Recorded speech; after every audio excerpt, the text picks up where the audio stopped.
The journalism landscape has changed dramatically, but civil, you guys, Matthew, have a solution that could help not only make it more sustainable, but much more trustworthy when it comes to finding news globally. How does it work?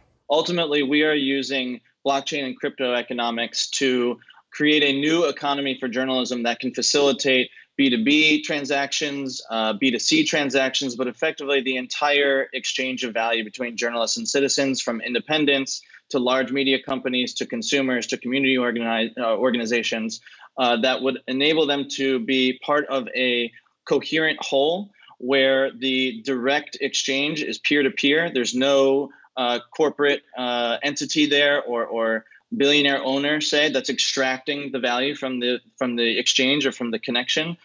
The ideal is to create a platform and economy that is owned and operated by journalists and citizens directly, who have a say in how the platform evolves over time.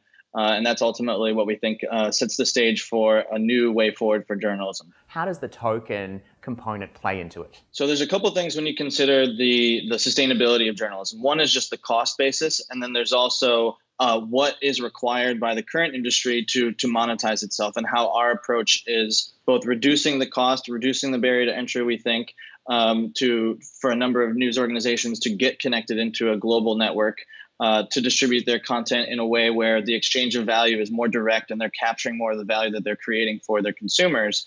And then secondarily, with the token economics, we see there being a way in which member support, reader support, and eventually potentially advertising are more economically aligned with the growth of the newsrooms that they want to support. So not just a sort of transactional relationship such as subscriptions or even paywalls, but seeing journalists and newsrooms as the conveners of communities, and the service that they're providing to these communities, and that inviting members of that community to support those news organizations in ways that can help grow the news organization, and they can be economically incentivized to help those news organizations. So then how do you bring in the blockchain component? That's, I'm assuming, is the verification component. That's right. So the token is being generated using blockchain technology, and the token is what makes it decentralized, or the blockchain is what makes it decentralized. So when you own a token and you want to give it to a news organization that you prefer, there's no transactions fees being captured by my company or any other. That is a direct peer-to-peer exchange, and that's facilitated through the blockchain.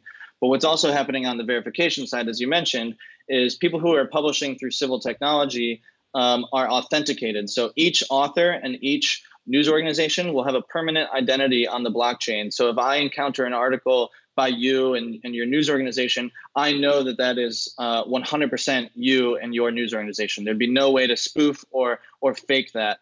And so the consumer is going to start to have an understanding that when they encounter civil news organizations, they're getting authenticated news.